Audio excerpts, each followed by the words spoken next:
listening to TMZ Movie Crashers. Hi, everyone, and welcome back to the TMZ Movie Crashers podcast. I'm your host, Paige Catton from toofab. And I'm Chantal from TMZ's social team. And as you can see, we are at home again. We probably will be shooting at home for a bit. Unclear for how long, but we're rolling with it. Right, Chantal? Oh, yeah. It's nice to be in my own comfy space. But I will say I kind of do miss the office a little bit. But Yeah, safety first. There's pros and cons.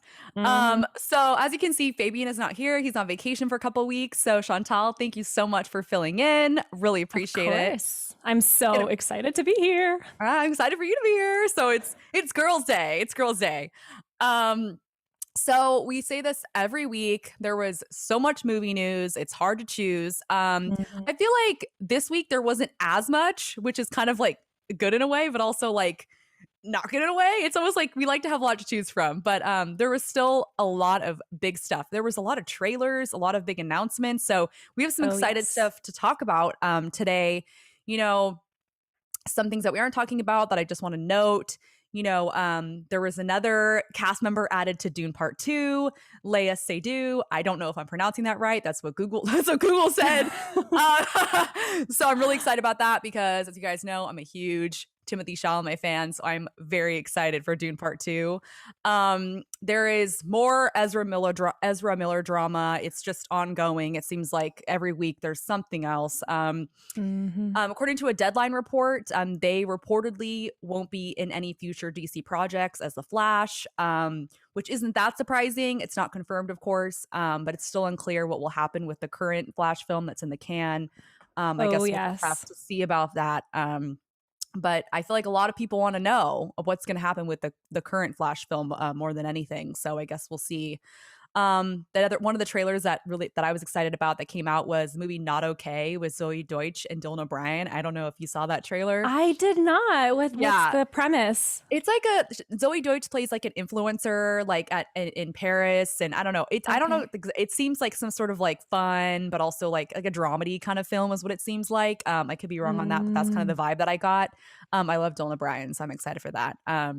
No, it sounds like an all-star cast. Right? There's also a Natalie Portman, Julianne Moore film in the works that just came out today. And I just like had to mention that because I was like, yes, love this combo. So excited about that. But Speaking of Natalie Portman, are we excited for Thor Love and Thunder July 8 coming soon? So excited for Thor Love and Thunder. I want to rewatch. I don't know if I'll rewatch all the Thor films, but I'll definitely rewatch Ragnarok because I freaking love Ragnarok and maybe Endgame. Oh, it's wonderful. But also the first two were pretty good. I rewatched them recently because I know that reputationally they're not like the best Marvel films, but I rewatched them recently and I don't think they deserve as bad a rep as they do.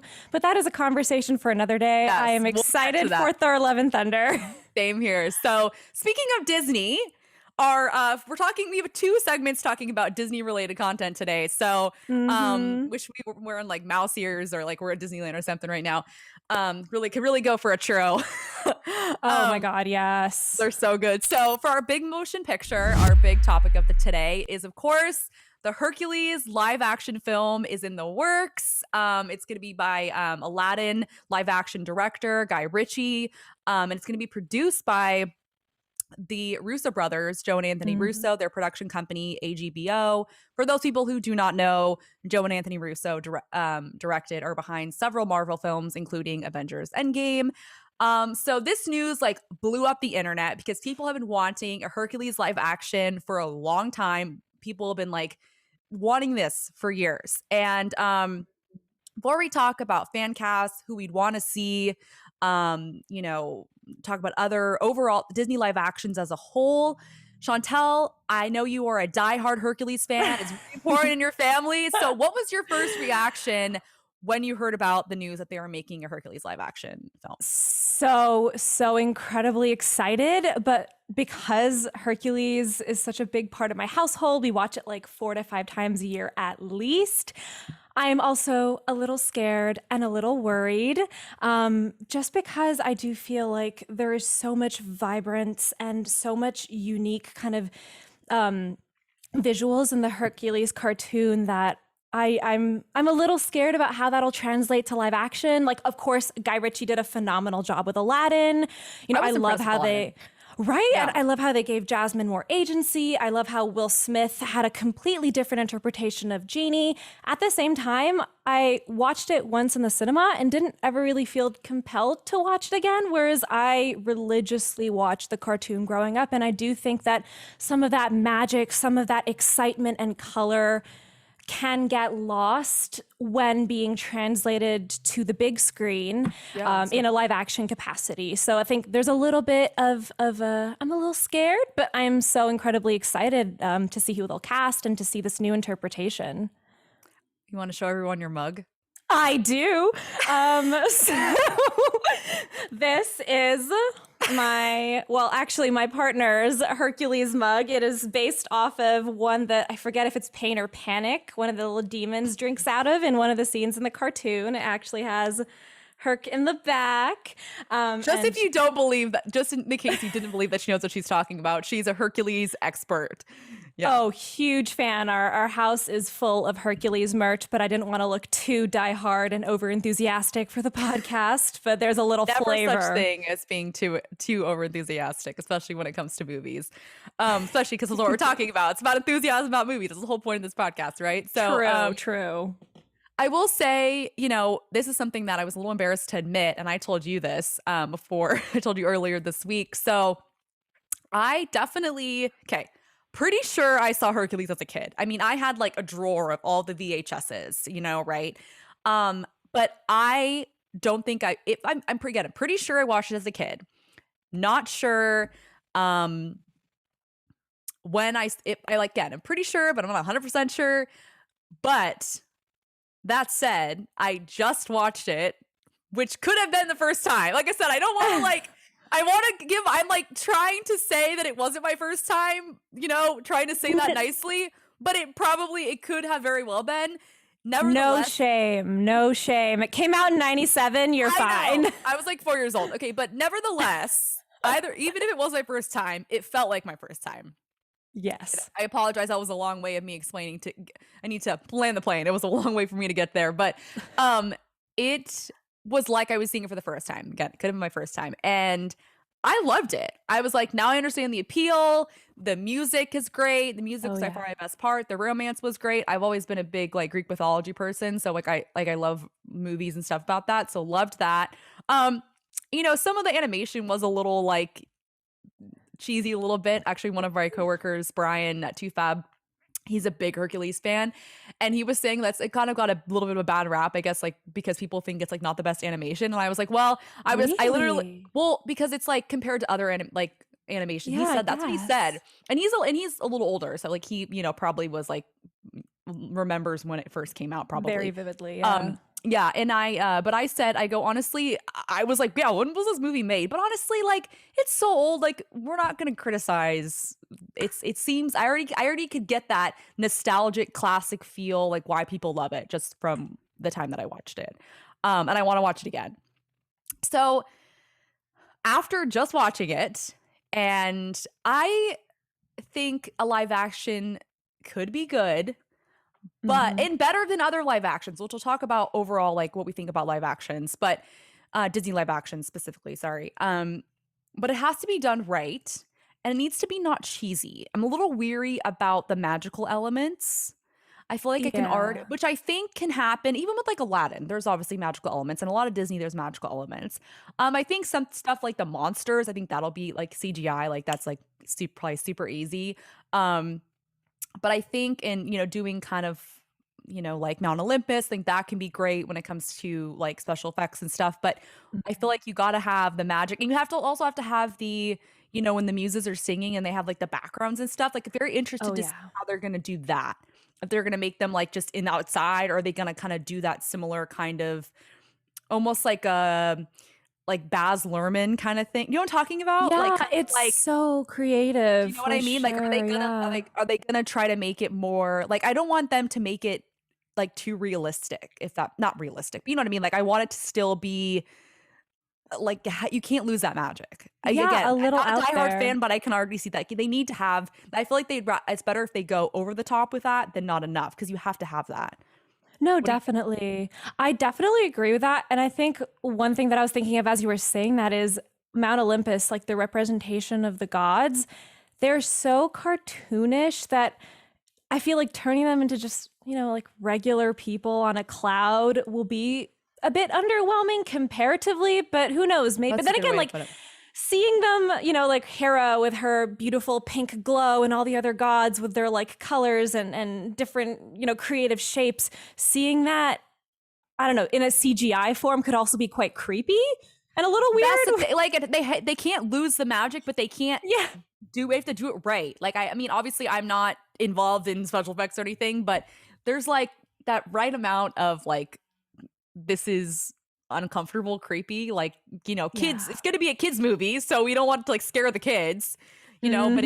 needs to be like, especially some of the monsters and stuff, like they can't make it too scary for like so Oh, kids will yeah. want to see it. Or Um, Hades and Pain and yes. Panic and like Yes. the underworld in general. I feel like I didn't watch Hercules that much as a kid because the Hades scenes terrified me. And so Yeah. I'm just imagining them translating it to live action. And I know that like Once Upon a Time, the TV I show was had done just this gonna I years totally ago. forgot about that, and right now I was like, wait, there was Yeah. Hades once upon a time, and he had like his whole little underworld. Yeah, That's so weird. I just thought about right now. I forgot about they that.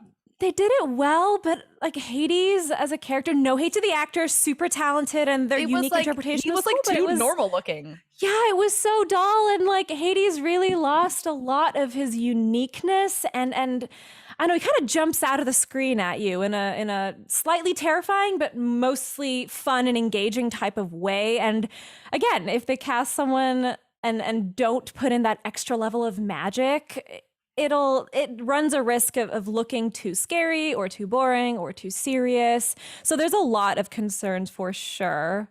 I think for kind of like it seems like what we're coming to our conclusion is that it needs to have the right amount of magic. Oh yes. So like that's the thing. I'm there. Yeah. Yeah. Definitely agreed. So, kind of moving on to casting. So, of course, as soon as it was announced, Twitter, I did a deep dive on Twitter, like, because it was blowing up. Everyone's like, oh my God, I want this actor. I want this actress. Da, da, da. So, I wrote down, like, I listed some of the ones that I saw, a lot of popular fan casts. So, Hmm. some for Hercules were Zane Phillips, who I didn't even know who that was until I kept seeing this guy all over Twitter. He looks the part. I highly Really? recommend looking him up because he looks like a Hercules. He's very good looking. Never heard of this guy before. Mm. He seems like he'd be the right age. I don't know. I think I would say he's in his 20s. He looked like he'd be perfect. Some other ones that I saw were Will Poulter, Taron Mm. Egerton, Noah Centineo, Henry Cavill, Tom Holland. I feel like Taron Egerton and Henry Cavill are probably too old. I mean, isn't Hercules supposed to be like 18? He's 18 in the film. So Yeah. So I he's feel like supposed to have that boyish quality about him that I think a yeah. 30-year-old man would just not No. fit the bill Off for. off that. Okay, I'll say these ones and then we'll say who we would possibly like. Okay, Hmm. so and then for okay, is it Megara? Is that Megara or Megara? Meg is what they call I her was in the gonna say film. Meg, but I was like, I should at least attempt to say it correctly. And I was like, but I'm like, wait, I just butchered this, so maybe I should just gone with Meg. So a lot of people said Ariana Grande. Of Mhm. course. I mean, I remember I watched her sing along a couple of years ago when they did the Disney at Home, So and it was good. phenomenal. I watched it again last night. Yes. She's so good. Oh, Beautiful. And the fact that she did the whatever, that's a whole separate thing. But I loved that. And then there's someone else that was popped up a lot was Liz Gillis. I don't know if yes. I'm pronouncing her last name right, but she was I think obviously it's in Gillis. what was it, Victorious? No. Victorious and then Dynasty, I believe. Dynasty, yes. But she obviously has an incredible voice, and I could totally see that. Some other muses for muses, a lot of people said Beyonce, Lizzo, Kiki Palmer, Janelle Monáe, Jennifer Hudson, and a lot of people said Danny DeVito to reprise his role as Phil. Yes. Which, Oh, okay, I just have to say, so I'll say I'll give my opinion about how I feel about some of these, and then you tell me what you think and who you would like. mhm. So I think Danny DeVito, that'd be absolutely great. I think Ariana, like, love her, but I think she's gonna be too busy with Wicked. I think that we need to give someone else a chance to do this role, get this role. And I think Liz would be like phenomenal, especially I think Dynasty's ending. I'm like, she's a great Mhm. voice. I feel like she'd have that kind of quality. Obviously it depends on the chemistry with whoever plays Hercules. I feel like that's gonna be really important. Um, I feel like people, and just a side note, I feel like in general, when it comes to castings, people often are like, especially for like biopics, obviously this isn't a biopic, but people are always like, well, they don't look like the person. Like, why didn't they cast this actor? I'm like, first of all, you're not in casting. You don't understand. And I don't understand a lot. I don't obviously don't work in casting, so I don't know what goes on with that kind of process. But as a moviegoer, I say, especially if it's like based on something else. And I'm like, if they're confident in the chemistry, because they can do wonders with makeup, okay? Yeah. Their hair color, their, eye color, they can change all this stuff, the wigs, all these things. So I'm like, looks wise, I mean, it matters, but like not as much as a lot of people think. So I just wanted to note that. That said, I think Tom Holland would be not good for this. I love Tom Holland, but no. Sorry. Not the vibe. Too little. I'm sorry. He's too little. Like, I just no.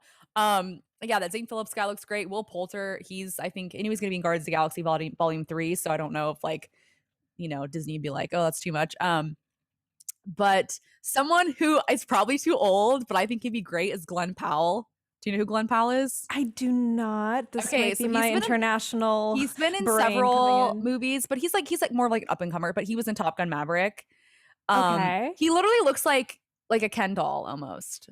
Ah. But he might be too pretty boy, but he's in his 30s, so he might be a little too old. So I'm not sure.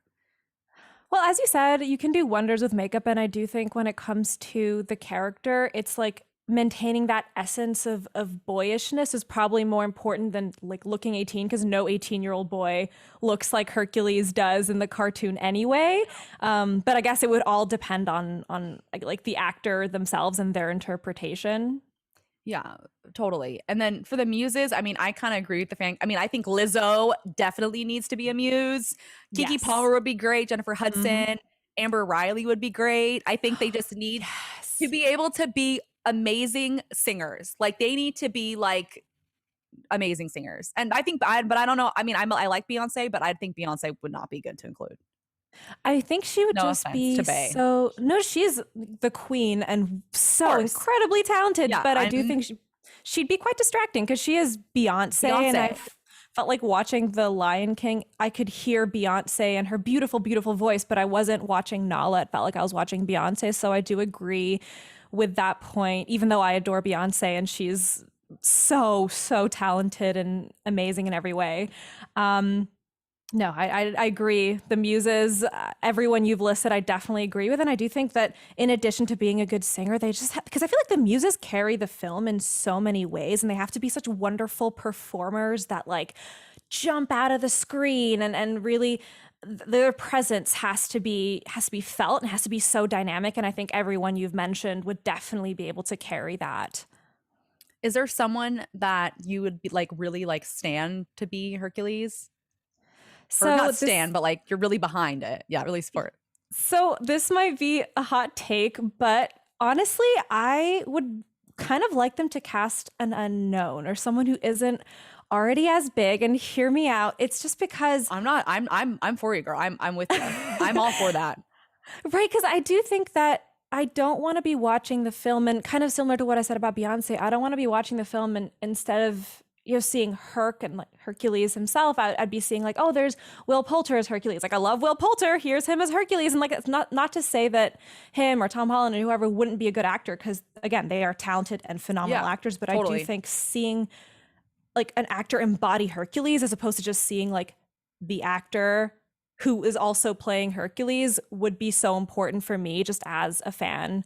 And similar with Meg, I really would love to see that main couple being unknowns, because I think the example I'm thinking of as well is Emma Watson as Belle. She's a great singer, great actress, but she felt like I was watching Emma Watson as Belle. And so I really think it would be cool to see something different in this one. But if that were not to be the case, I'm definitely for Liz Gillies as Meg. I think obviously she's gorgeous and she has a wonderful voice and her acting chops are phenomenal. But I think I was a huge Victorious fan growing up. And I think she should could bring some of her energy from when she played Jade to kind of like a more adult version of that and adapt it to Meg. So definitely be behind that. Awesome. I love that. So we should go on our next segment, but real quick, what are some of your favorite Disney live actions and some that you were just like, this did not hit the mark? Just real quick. So I think Maleficent, favorite. I thought it was a different interpretation. I loved that. Did not hit the mark. And I hate to say this, but Lion King, it was photorealistic. And so it kind of felt like I was watching a documentary with like music. Was not my thing. And I guess Aladdin was pretty good. But again, I wasn't overexcited about it. I just think that overall live actions are great if they add something or take a different spin on a story or a character. But when they don't, and when they just feel like a frame by frame recreation, it just feels like, what's the point? Just do something else. How about you? So I really like Cinderella. I thought Cinderella was great. That was one of the first ones. I feel like Cinderella was great. With Lily James and Richard Madden. I thought that was great. I liked The Jungle Book, actually. I thought that one was actually really good. I haven't watched this one. I haven't watched. Yeah, I haven't seen Lion King or Mulan, but I love Lion King was like my favorite movie growing up. So I mean, well, favorite as a kid, like it was like my favorite like Disney movie. Like I used to quote the whole thing my parents would say. So I didn't, and I heard, you know, kind of like reviews, kind of like you were saying. So I was just like, I'm not going to ruin this. I'm not going to see it. I also loved Maleficent, and another more recent one. I really loved Cruella. Oh yeah. Absolutely. Yeah, which is kind of like, I mean, there was like animated like Cruella origin story, but there wasn't like, but I loved Cruella. I thought that was so out of the box, so modern and funny. I thought it was so funny. So loved that. And I have to just quick note, I would love, I want a Tangled live action. I want a Tangled live action so bad. I stand Tangled. I want a Tangled live action. I get that. And I similarly want a Princess and the Frog live action because that's my current favorite Disney film. That would be good. Ooh, I would love it. That could be so good. So that was a great chat. We went a little long, but that's all right. That's how you know we're talking a lot. To be expected. To be expected. We knew this was going to happen. Okay, so moving on to our next segment, Casting a Light. So we stan Sebastian Stan. We do. And he's set to star in an A24 psychological thriller. And as soon as I saw Sebastian Stan A24 psychological thriller, I was like, yes, here for this. So the psychological thriller is called A Different Man. According to Deadline, the film follows Edward, an outcast who is seeking a new life and a fresh start. After he undergoes facial reconstructive surgery, he becomes fixated on a man starring as him in a stage production based on his former life. So it sounds very interesting, like log line here. Like I'm interested. So I'll give my opinion about Seb and just about like where his career is going about this too. But first, what do you think? What are your thoughts? I am excited. Disclaimer, I'm a huge MCU fan, so I obviously adore Seb as Bucky Barnes, the Winter Soldier, but just in general, I am so happy this man is getting the recognition he deserves, and his range is incredible.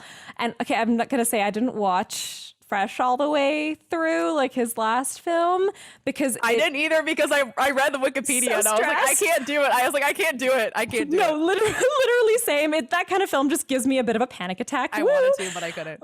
So I just watched clips and oh my God, he's electrifying. That man is, and so is obviously Daisy Edgar Jones, also wonderfully talented. Love her. But obviously for the purposes of this segment, Sebastian, he has so much nuance, and I feel like he can portray a really problematic, terrifying character in an understated way, you know? Totally. And I totally agree with that. So magical about him.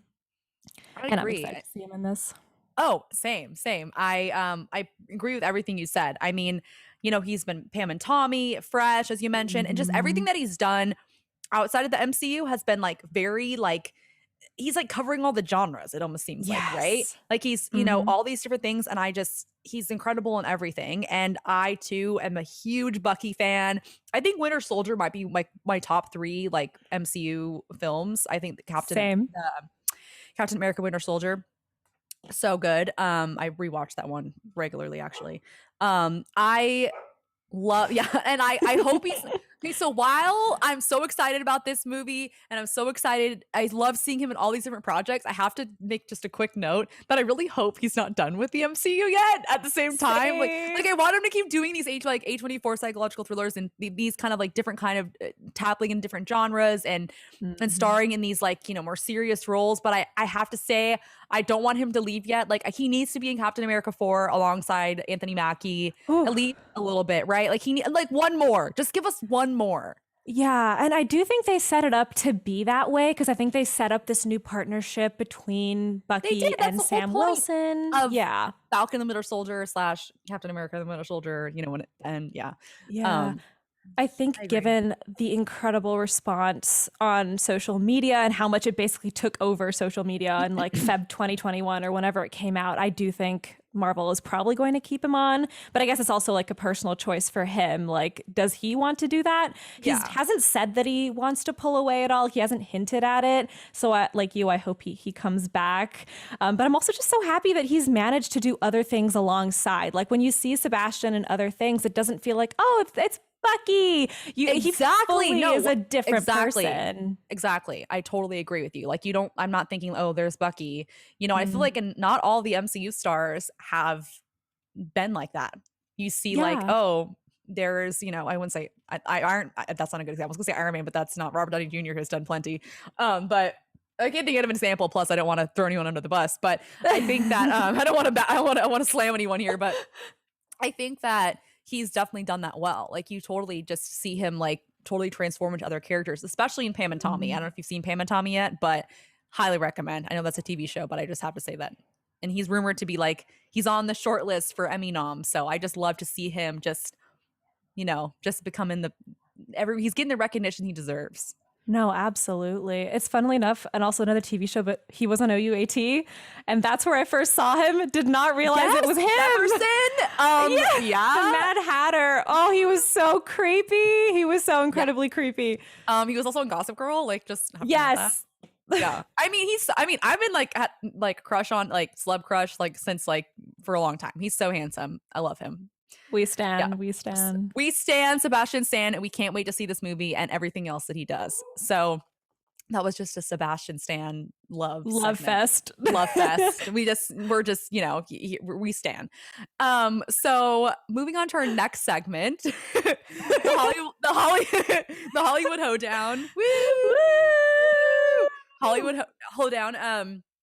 We are going to be talking about Blond, Netflix's Blond. I know we've talked about this on the show before, but very exciting because the first teaser trailer was released and we're actually going to show the teaser. Here. Please come. Don't abandon me. She's coming.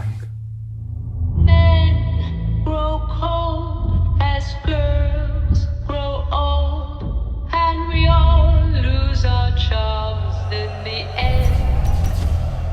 It's then that those louses go back to their spouses. Diamonds are a girl's best friend. She's coming. She's almost here.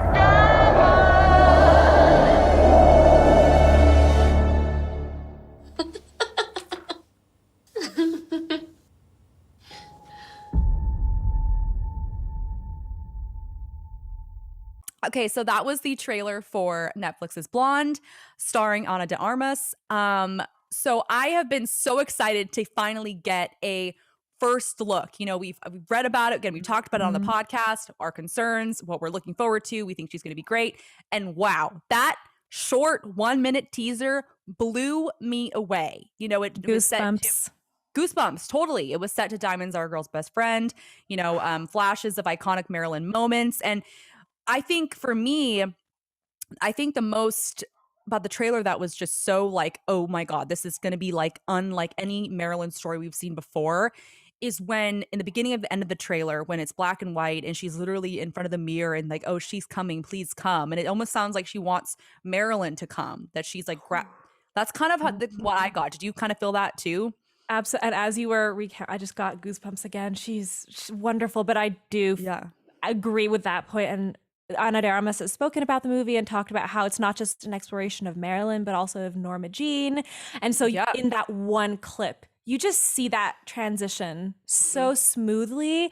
And Anna, I don't think I've ever seen an actor who's played Marilyn, who looks so much like Marilyn. Like, she's got the expressions down. Like, obviously she doesn't look exactly like Marilyn, but she is as close as I've ever seen. And I am in awe, and I am so excited. And I've been a Marilyn fan since I was like 13 years old, and she means a lot to me. And so I can't wait to see this new, they've described it as a feminist take. And so I am looking forward to seeing how they portray. I'm looking forward to see how this portrayal like unfolds and how it ends up. Me too. I agree with everything you said, especially, it is based on a novel, so it's not all true. But I think that a lot of the stuff that happened that they're going to show and discuss is probably things that happened, which, as we discussed in the podcast before, like rape, sexual assault, that's why it's NC-17, which will be hard to watch. But I think that it's going to, I feel like it's going to be, we're going to really see Norma Jean way more than other things. Even though it's Blonde, it's about Marilyn, but I feel like we're going to get more of Norma Jean. And I feel like that's what hasn't really been done before. And I feel like that's going to be so dark, especially from it says, the log line is Blonde blurs the lines of fact and fiction to explore the widening split between her public and private selves. So it's about both of her personas, just like in the trailer where she's like, please come. And then she immediately just starts laughing. And I'm like, oh, there's Marilyn, Yeah. And I was just like, wow, Ana de Armas. Like, I'm like, Oscar, like the alarms went off. I'm like, I can already see it now.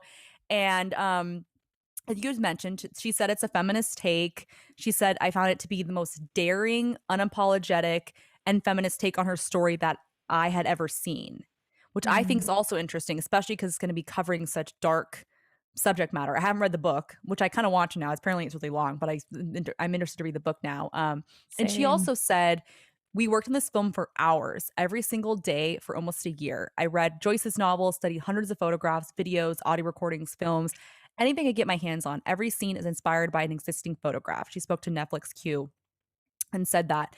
And another interesting that she said was, fame is what made Marilyn the most visible person in the world, but it also made fame is what made Marilyn the most visible person in the world, but it also made Norma the most invisible. Which I just think is just, again, I feel like we've never really seen Norma Jean, and I feel like we're finally going to see the stuff that was hiding behind all these famous photographs. Her in the subway grate and these films and everything that she's known for, this glitz and glamour. We never really are getting to see this darkness, which is going to be like heartbreaking. I feel like this film is totally going to be an emotional, dark, and it's going to be like a gut punch. I feel like.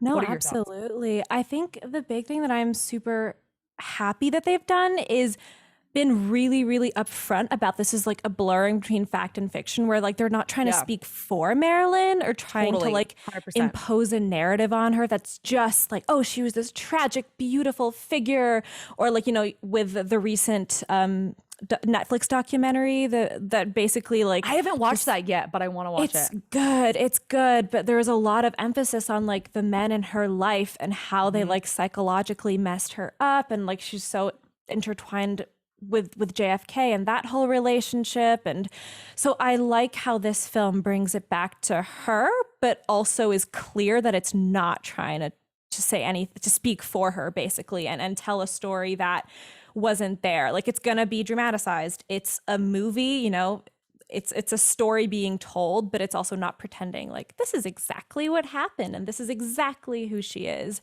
Which, like, as someone who studied history in college and like did a lot of documentary versus docudrama analyses, is something a little nerdy side of my brain is really happy about. But also, I'm excited to see as well, because we didn't really hear a lot of talking from her or at all from her in the trailer. So I'm excited to see how she does Marilyn's kind of iconic voice, because it's a little bit breathy, but like in the tapes in like Marilyn's tapes, again, you'll hear them in the documentary, she does sound a bit like a different person. So I'm excited to see where Ana does that kind of bridge vocally as well as physically between Norma Jean and Marilyn. And I want a longer trailer. I want more. I want this movie out now. I want more. Did you see? We actually did this on toofab. We did a gallery of all the photos that were released. Did you see all the photos that were released? And some people have been posting the side by sides, and I was like, "Holy shit!" She literally looks just like her, and I'm like, they really are just like, yeah. So anyone, again, talking about biopics, and again, a topic for another time. We could do a deep dive on biopics another time, but I think that. Again, like you would see Ana de Armas, a Cuban actress, dark hair, has a little bit of an accent, and you wouldn't be like, oh yeah, definitely her for Marilyn. You know what I mean? Yes. But then you see that trailer, she's Marilyn Monroe, totally. Oh yeah, and speaking of. No, exactly. And like speaking of her accent, like she has like a very slight accent. So I'm excited to see the way her dialect, comes across in the film, because she just looks so perfect. And another good thing about her is that like, yes, she's famous. She's already been in quite a few, very prominent films, but she's, I think this could be a huge breakout role in a different way for her. Because I think Michelle Williams played Marilyn last in My Week with Marilyn. There might have been someone after that, but that's the highest profile one I could think of right now. And though she was great, like she clearly put in a lot of work, she still was Michelle Williams on the screen. Whereas I think, and this kind of goes back to what we were saying about Hercules earlier, No, that's a great point. That's totally a great, sorry to interrupt you. That's a great point because I guess that's a great way to put it. Because sometimes I feel like you're like, what feels wrong to me? Like, what doesn't feel right is a better way to put it. What doesn't feel right? And that's a great way. Cause it's like coming up, to see Elvis. We'll probably talk about that next week. Ooh. Am I going to see Austin Butler playing Elvis, or am I going to see Elvis? The reviews so far, again, just a quick tease, people have been saying he is Elvis. Like his family said, even the Presley family has said that. So I think that's something that really have to keep in mind. That's a great way to put it, because often you is like, who am I seeing? Am I seeing who they're playing? Am I seeing the character?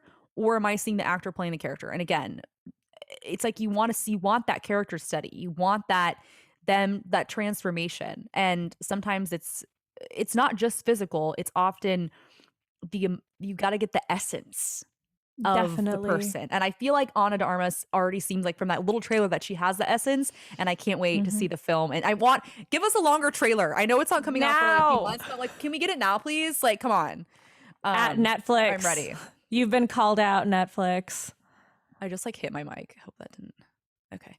I just smacked it. We just got these mics, by the way. So we're still getting used to them. It's a learning process. They're ginormous. They're so big. I think we're good to end that segment there, unless there's anything else about Blonde you wanted to add before we go to our last segment. Release it now. We all need to see it. Give it to us now. We can't wait. Netflix, hurry up. Right. So, for our last segment, what'd you see? What'd you think? We're gonna talk about a film we both saw this weekend, Lightyear. Before we get into it, real quick, I just have to say something else I watched this weekend that I highly recommend everyone go watch is Cha Cha Real Smooth. It's on Apple TV Plus with Cooper Raiff and Dakota Johnson. I didn't know who Cooper Raiff was. He's fairly new, I believe. It was phenomenal. I cried, I laughed. It was a feel-good movie, but also very like thought-provoking. And so I highly recommend. I just had to give that movie a quick shout out. And people have already been saying starting the social media Oscar Best Actress Oscar campaign for Dakota Johnson, and I fully support because she is phenomenal in that movie. Highly recommend. Go watch it. Yeah, watch this weekend. Highly recommend. But we are going to talk about Lightyear. Let's roll a quick clip just so everyone get a little visual. Buzz Lightyear! The probability of survival with an inexperienced crew is 38.2%. Seems a bit low. Mission failure imminent. In 3. Grandma always said she believed in you. 2. 1. There was a big swirly dude. Oh, I think I need a bag. No. Please record your last words. Do not vomit inside the vehicle. Do not vomit inside the vehicle. If you are satisfied with this recording, speak or select 1. Okay, so that was a little glimpse of Lightyear. Of course, Chris Evans voices the iconic character from the Toy Story films. He voices the character from the movie that Andy watches. Yes. Did I say that right? I literally he's not the toy. He's the person the toy is based off of in Andy's favorite film. It's very meta. I know, it's very meta. And okay, real quick, spoiler alert. Spoiler alert, it's going to be very spoiler filled.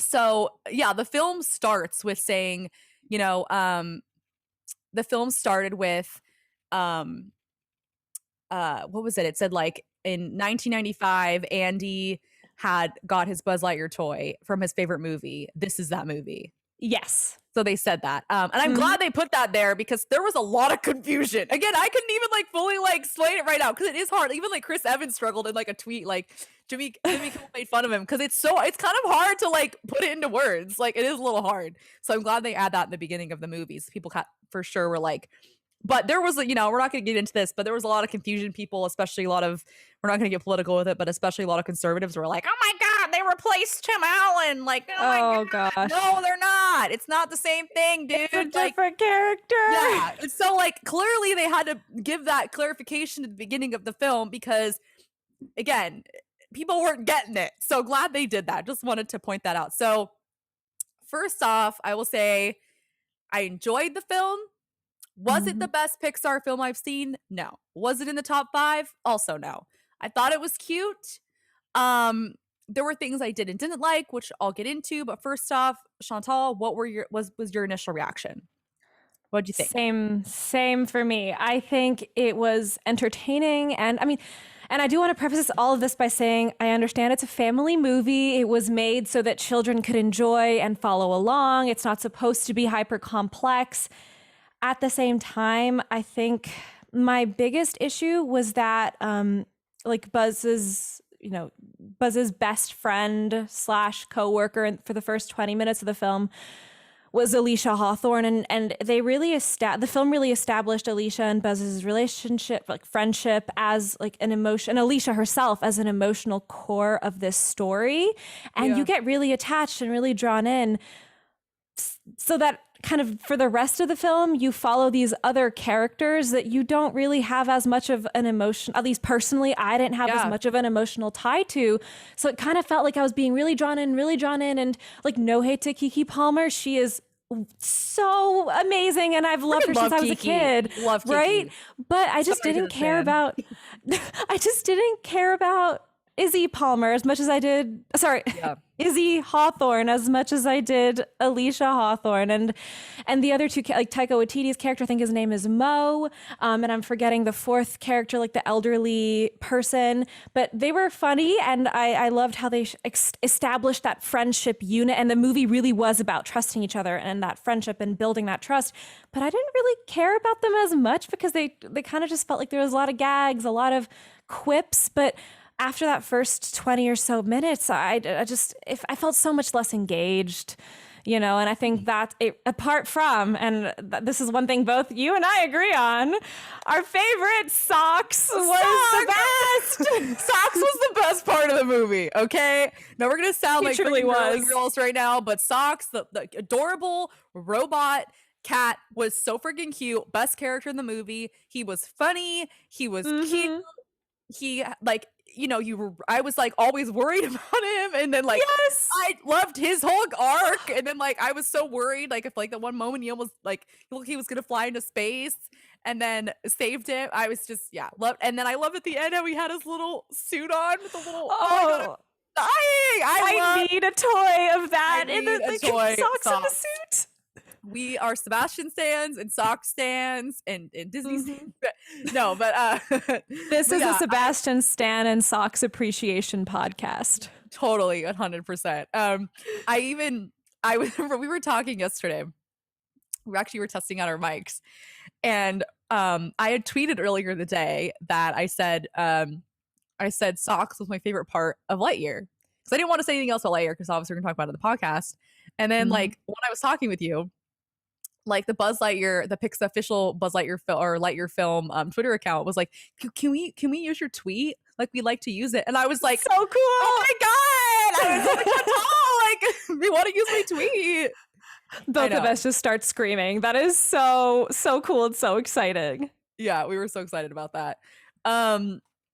So I agree. I wasn't really thinking about that, but I wasn't, there was some things like I couldn't really pinpoint like what I didn't like, but I didn't think about that, about how you kind of were wanting about, what was her name? Hawthorne? What was Alicia Hawthorne. Alicia. Like, yeah. You kind of like were, and then when she died, it was like horrible. That was so sad. But then like, you're right. Cause you get attached to her, and then it's like Izzy, you're like, I'm not as attached. And then you kind of like introduce new characters. So you don't have that same kind of bond. There wasn't enough time. If it was a little bit longer, maybe if they gave us some more time, because it wasn't only an hour and 45 minutes, which I know only, but movies are obviously like, pushing 3 hours these days. So I feel like maybe if it was a tiny bit longer.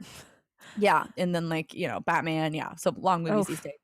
So I think that I agree with that. The other thing that I didn't like, so I wasn't a huge fan of the Zurg twist. I thought it was, yeah, you go first. Sorry. So I thought it was kind of cool. Like, oh, it's Buzz from the future. But I'm like, oh God. My first reaction goes, oh God. Is this going to be a time travel story? Like, we got enough time travel. That was my first reaction. I go, oh God, please no, please no, please no. We don't need any more time travel. We've had enough, Agreed. I know. What I also thought was kind of funny because it's like Chris Evans, then like it's James Brolin voiced Zurg, and then like Josh Brolin was Thanos. Okay, Thanos, yeah, that was just a funny thing. I had to There's say a lot of Marvel parallels in this film. Yeah, no, totally. But I will say though, I'm glad they didn't, like, it wasn't a whole time travel thing. They just kind of had that he was the older Buzz. I'm like, oh, thank God, because that was my first reaction. I was like, please no, please no. But I think because my first reaction was like, I don't like this. But then the more I thought about it as I was, preparing for the podcast today, I feel like they had to have that because Buzz had to realize that he didn't need to go home and finish the mission because he already was home on this new planet. So we needed to show that. And then the future Buzz was obviously like stuck in the past, even though he's in the future, because he was like he never changed. But the present day Buzz really evolved and realized, oh, this is a home. Like, we can make a home here. So I think it was necessary. But I feel like some of it was rushed, and some of the pacing I didn't like either.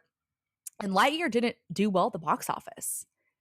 It only grossed 51 million North America. It predicted like about 70 million.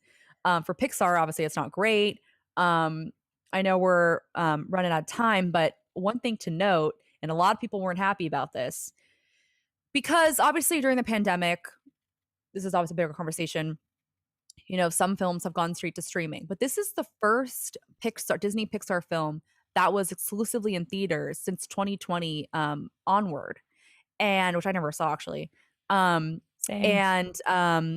Turning Red, Soul, Luca were all on exclusively on Disney Plus, and some of them were originally believed supposed to be either both or exclusively theatrical. And I haven't seen Turning Red yet, but I heard it's incredible. You said it was amazing. So amazing, yes. But I think that I loved Luca and I loved Soul. Soul won a freaking Oscar, so I think that but I feel like Lightyear needed to be on the big screen.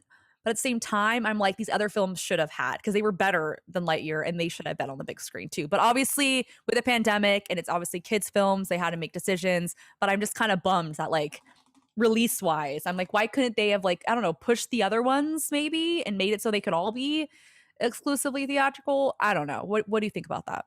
I agree. And I think what's probably like the huge letdown is the fact that like, for 2 years almost, we were just watching them on, our home TV screens. And so for the first cinematic experience of a Pixar film, because we grew up with Pixar, like it was watching these films in the cinema was this 100%. Wonderful emotional roller coaster. And so for the first film to try and get that feeling back, for it to be just okay, was a letdown, and I definitely agree. And fun little thing is Luca, because I'm from Italy, for those of you who don't know. I just sound super American, but Luca, a lot of scenes are like visually very similar to a city or like a seaside town very near to where I'm from in Italy. And so it was just a whole other emotional experience that I personally would have loved to see in the theater. I cried watching Luca. Oh yeah, it was a simple narrative with so many complex themes, and like kids could enjoy it, but adults could also be like, oh my goodness, I'm crying or I'm laughing. And I think that's kind of what Lightyear didn't fully get on the mark, is that I think like kids probably really enjoyed it. I'm sure, especially when it comes out on Disney Plus, it'll probably get a ton of streams. Yeah. But just as an adult, I was like, oh, okay, I see why some adults don't like watching cartoons, because this just felt not as up there as it should have been and could have been. But that's also obviously not to say that there wasn't an incredible amount of hard work put into this, because totally. That there was. There was still a lot of heart. And I thought one quick note, I do think that the post-credit scenes were interesting. They were kind of whatever. The last one was the most interesting, and I'm like, they should have put that one first, because people are totally gonna leave, because it totally teases a sequel. Yep. So I don't know if they'll get a sequel after these, after the box office. But number one thing I have to say in conclusion, it didn't go infinity and beyond for me. But I love Chris Evans. Oh, he's wonderful. And everybody should watch his Disney. puppy interview, because it'll give you serotonin, a boost of serotonin. 100%. All right, so I think we're good to end it there. Everyone, check us out on Apple, Spotify, Google, or wherever you get your podcasts, or check us out also on the TMZ Podcast Network on YouTube. We'll see you next time. See you next time. Bye.